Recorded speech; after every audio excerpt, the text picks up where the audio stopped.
prisrčen pozdrav želim vsem, ki me danes poslušate, gledate.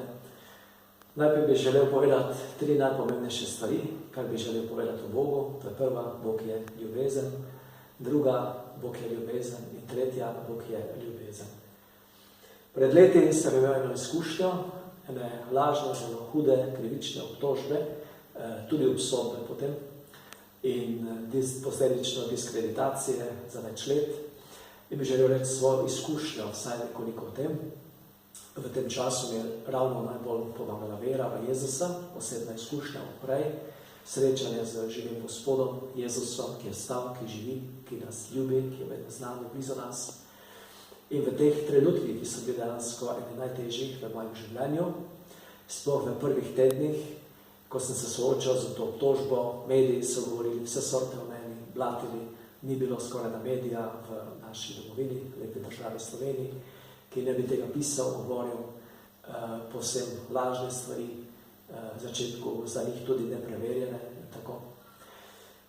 Želel bi reči, v teh trenutkih, če bi to postopek tekel nekje formalno, korektno, bi rekel vredno. Naj postopek teče, sodišče naj dela svoje, naj preverja in vsi ostali organi s tem v zvezi.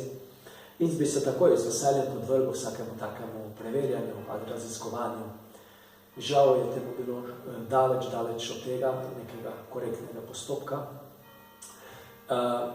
In potem mediji, ki so naredili najhujše, največje zlo po mojem mnenju.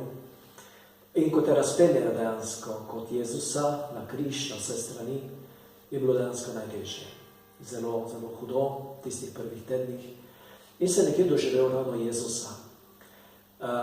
Lahko sem šel čez to strahotno izkušnjo tega neurja, tega vetra, teh valov, ki so budali od vseh strani, pravzaprav kot Peter, ki je šel iz barke za Jezusom, ki je hodil po vodi, dokler je gledal v Jezusa. In ko ni več gledal v Jezusa, ko začel gledati v valove, v to neurje, ki se je dvigalo zoper njega, je začel iti pod vodo, se začel potapljati. In to se je nekaj globoko doživel v tistih tednih, takrat, ki so bili gotovo težki v mojem življenju. Ko sem dejansko razumel, Bog mi je dal toliko zname, da je Bog to dopustil, to trpljenje. In samo veri, se pravi, za nekaj je to dobro. Bog ve, zakaj je to dobro. Jaz ne vem, nisem vedel. In še do danes ne vem. Vidim le, da Bog to obrnil velik blagoslov. Da imam sedaj pri svojem delu še več blagoslova, še več milosti, še več in bolj se Bog dotika ljudi po mojem delovanju, nagovori, srečanju, duhovni vaja, romanju moji pastorali v delu z ljudmi. No in v tistem času sem to globoko doživel ravno Jezusovo navzočnost, sredi tega najhujšega neurja, preizkušnje, ki nikakor ni bila lahka, ne za me, ne za moje bližnje, ne za vse, ki so me ali me imajo radi.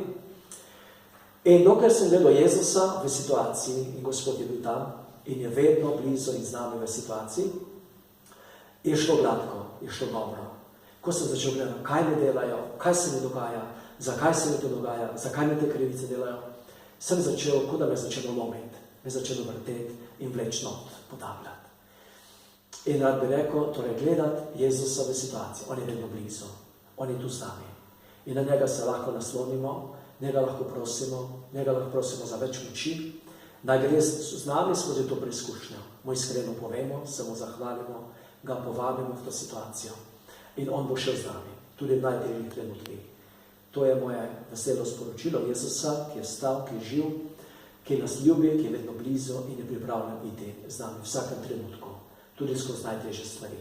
In vedno je to tudi za nekaj dobrega in v velik blagoslov. Iskrena hvala, pa veliko blagoslova. Bog nas brezmejno ljubi, je živ, je z nami, nas ima rad. Prisrčen pozdrav in veliko blagoslova vsem.